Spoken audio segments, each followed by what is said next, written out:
Madam સંગઠનના પ્રમુખની school છે એટલા માટે તમે અહીંયાથી ભાગી રહ્યા છો. તો મેડમ આનાથી ગંભીર વિષય કયો છે? અરે પણ આનાથી મોટો ગંભીર વિષય કયો? આ અનલીગલ છે એવું માનો છો? કાઈ વાંધો નહીં. શા માટે કહો છો? અહીંયા બાળકોને કોઈ ચોક્કસ પાર્ટીમાં જોડવા માટેનું ષડયંત્ર જિલ્લામાં થાય છે અને આપ આવી રીતે હજી અણિંદ્રાની ઘટના પૂરી નથી થઈ ત્યાં તમે આવી રીતે ભાગી જશો મેડમ? આ વિડિયો તમે જોયો એમાં જવાબદાર અધિકારી છે ને બીજી તરફ આપ નેતા અને ખેડૂતો માટે સતત અવાજ ઉઠાવતા રાજુ કરપડા છે. ભાજપના સદસ્યતા અભિયાનનો ભાંડો ફૂટ્યો અને જિલ્લા શિક્ષણ અધિકારીઓ દોડતા થઈ ગયા. તમારું અભિયાન તમારા પક્ષ પૂરતું છે કે પછી સ્કૂલોમાં ભણતા વિદ્યાર્થીઓ માટે છે એ પણ કહેજો જરા. પહેલા બાળકોને જોડવાના પ્રયત્નો, એમાં નિષ્ફળ નીવડ્યા પછી વાલીઓને જોડવાના પ્રયત્નો. અરે ભાઈ તમારી પાર્ટી આવડી મોટી છે અને ખાસ તો સત્તામાં છે તો પછી કેમ અન્ય બીજા લોકો અને વાલીઓને બાળકોને જોડવામાં મથામણ કરવી પડે છે? કેમ એ લોકોને લિંકો મોકલવી પડે છે કે ભાઈ જોડાઈ જાજો? કે પછી તમારા પક્ષના લોકો જોડાવા નથી માંગતા કે શું?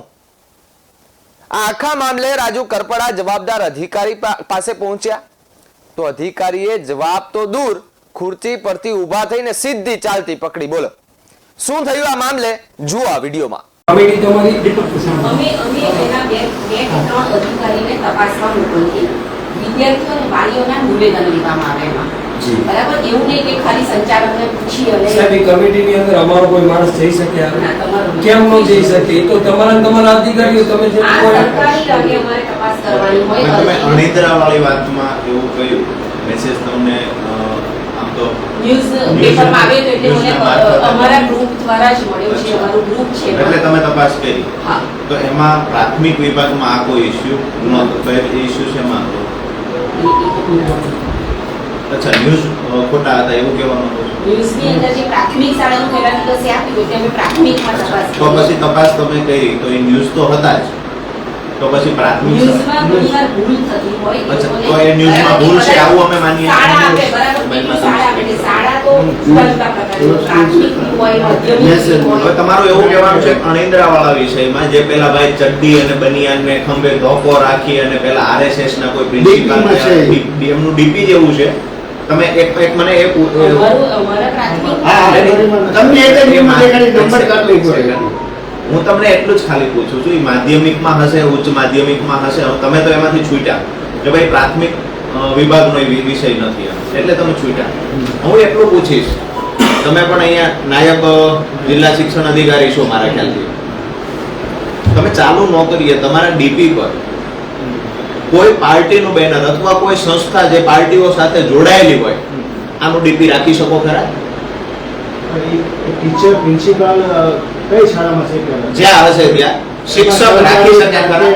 અરે ક્વેશ્ચન છે સરકારી શાળાનો શિક્ષક જેને ગવર્નમેન્ટ પગાર ચૂકવે છે એ શિક્ષક કોઈ પાર્ટીના બેનર સાથે અથવા પાર્ટી સાથે જોડાયેલી સંસ્થા શું સરકારી શાળાના શિક્ષકો ન રાખી શકે? મતલબ એનો જે ડીટી કે કાઢજો એ બી બતાવે છે. હવે એક સેકન્ડ પહેલી પૂરી તમે જે મને એની વિગતો આપો છો. અમે વિગતો આપવાની છે ને નહીં વિગતો માટે જ આવ્યા છે. અચ્છા તો આઈપીએસ હાજી આવી કરું. આ અનિંદ્રા સ્કૂલના પ્રિન્સિપાલ છે. કઈ વાંધો નહીં, તમે પણ આ જોઈ લો. તમે મને આના ફોટાની કોપી આપો, આપણે જોઈ લઈએ કે ભાઈ અમારી તપાસ શાળાના કેવી છે. આવે? મારો નંબર આપો એમાં એ ફોટા આપે છે. આઈપીએસ સ્કૂલ ભણીના બધું વધારે સારું. એટલે મારે શું તપાસમાં મોકલું? આ લોકોને પણ પકડી દઈએ કે એટલું તમે કરી લેશો? અમે કરીશું ને. આ સુરેન્દ્રનગરની આઈપીએસ પ્રાથમિક શાળા છે. પ્રાથમિક શાળાના વાલીઓને મોકલેલા સ્ક્રીનશોટ છે. એમાં સ્પષ્ટ તમે વાંચી શકો, જોઈ. મને આની કોપી પાસે મને મોકલો પેલો કાઢો તો એમને તમારી વિગતવાર થોડું રજૂઆત સમજાવો. મને જે લાસ્ટ જોઈ લઈએ અમે.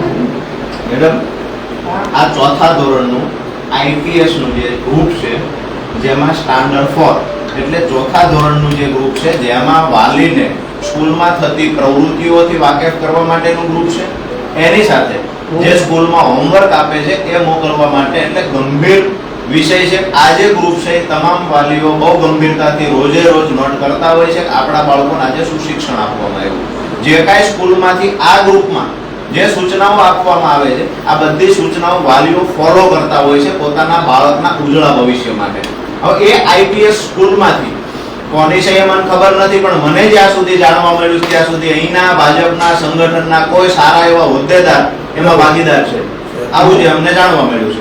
તમારી વિગતો આપો, અમે તપાસ કરીએ. વિગતમાં આ તમને આપી, અમે સ્ટાન્ડર્ડ અમે તમને ગ્રુપનું નામ પણ આપીએ છીએ, જરૂર તમને જણાય કે આનાથી વધારે તમારે કોઈ પુરાવા જોઈએ. સીધી વાત એ છે ભાજપના સભ્ય બનવા માટે તમે કોઈને વાલીઓને ગ્રુપમાં મેસેજ કોઈ શિક્ષણ અધિકારીને તેમ છતાંય હજુ ખબર નથી.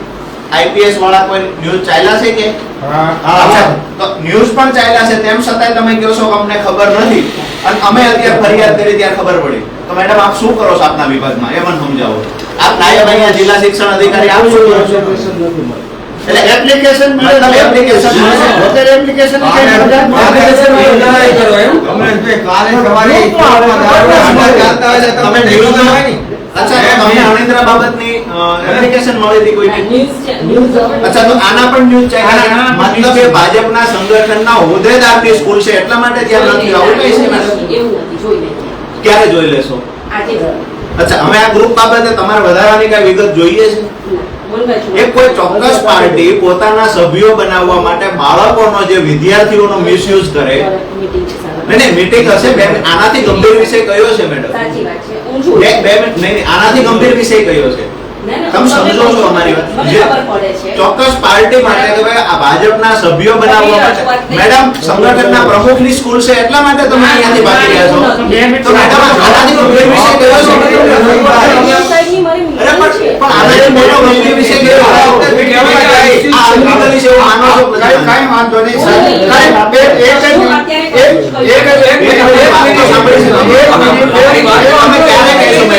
મેડમ ક્યારે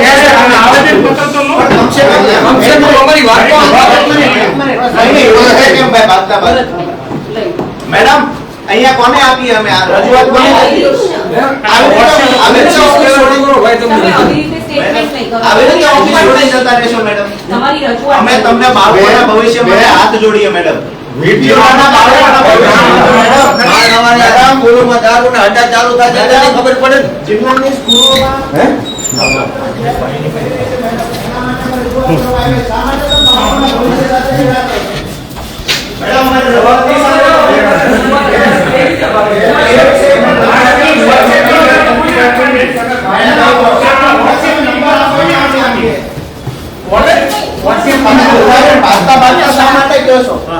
અહીંયા બાળકોને કોઈ ચોક્કસ પાર્ટીમાં જોડવા માટેનું ષડયંત્ર જિલ્લામાં થાય છે અને આપ આવી રીતે હજી અણિંદ્રાની ઘટના પૂરી નથી થઈ ત્યાં તમે આવી રીતે ભાગી જશો મેડમ?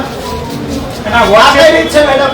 આ WhatsApp ની વિગતો કોને આ જિલ્લાના વાલીઓ રજૂઆત કરવા કોને આવે? તો તમે તમારી રજૂઆત મેં નથી દીધી. તો ક્યાં લીધી? આ WhatsApp ની વિગતો કોને તમે કયો એને આપીએ ને?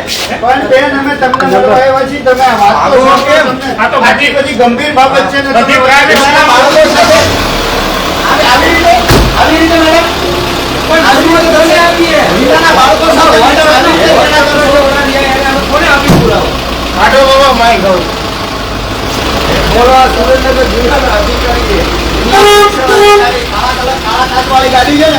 આ કાળા કાચવાળી ગાડી. અચ્છા. કાળા કાચવાળી તો ગાડી રાખે છે. જિલ્લાની અંદર શિક્ષણની પથારી ફરી ગઈ છે. મીટિંગ આપણે પૂરી ન કરવા દે ને મીટિંગ તમે નાયબ જિલ્લા શિક્ષણ અધિકારી છો. તમે કયો એમાં અમે વિગત આપીએ છે, એમાં આપીએ બોલો. WhatsApp નંબર આપો. લેખિત આપે છે, તમે WhatsApp નંબર આપો, એમાં ટોટલ વિગત અમે આપીએ. અમૃતના લખી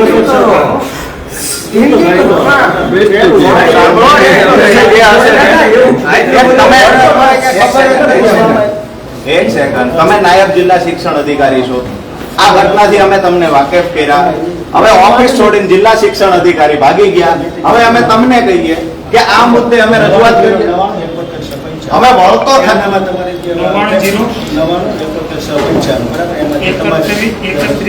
તમારો જ નંબર આપો ને, એમાં નાખીએ. કારણ કે મેડમ તો મને નથી લાગતું કે બાળકોના ભવિષ્ય સાથે એમને કોઈ લેવા દેવા છે.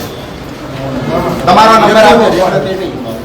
શિક્ષણની ફજેતી આખા જિલ્લામાં ગુજરાતમાં થાય છે. સુરેન્દ્રનગર જિલ્લાના શિક્ષણ અધિકારીઓ એનું પેટનું પાણી ને ચાલતું. આખા રાજ્યની અંદર આઈની ફજેતી થાય છે. અણિદ્રાની પૂરી નથી થઈ, આઈપીએસ ની ચાલુ થઈ. ખરેખર આઈપીએસ માં શું ચાલે છે આ અમે નથી જાણતા, પણ જે સોશિયલ મીડિયાથી મેસેજ મળ્યા છે, કમસે કમ એની તપાસ તો થવી જોઈએ ને.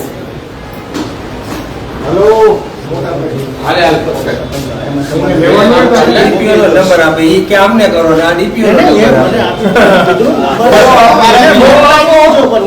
એક કામ કરો, તમે એમની જોડે એમ કહો, તમારું ફરિયાદ કોને, એક સેકન્ડ, આમ ફરિયાદ કોને આપી, ખાલી તમે બે સંકલન કરી લો.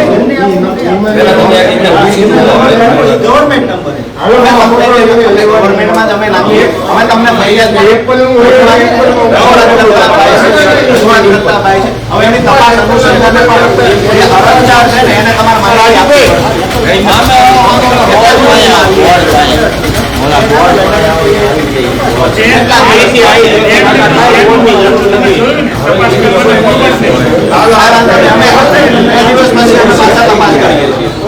આપણી જિલ્લામાં જ્યારે સાહેબ આવું કાંઈ થતું હોય ને તો આની ગંભીર નોંધ લેવાય. ઓફિસ છોડીને ભાગી ગયા, આનો જવાબ નથી મળવાનો. તમે પણ નાયબ જિલ્લા ખેતી નાયબ જિલ્લા શિક્ષણ અધિકારી છો, બરાબર છે? તમને મોકલે છે જે એમાં ભરતી હોય તે અમને જાણ કરજો. અને આમાં ઓછી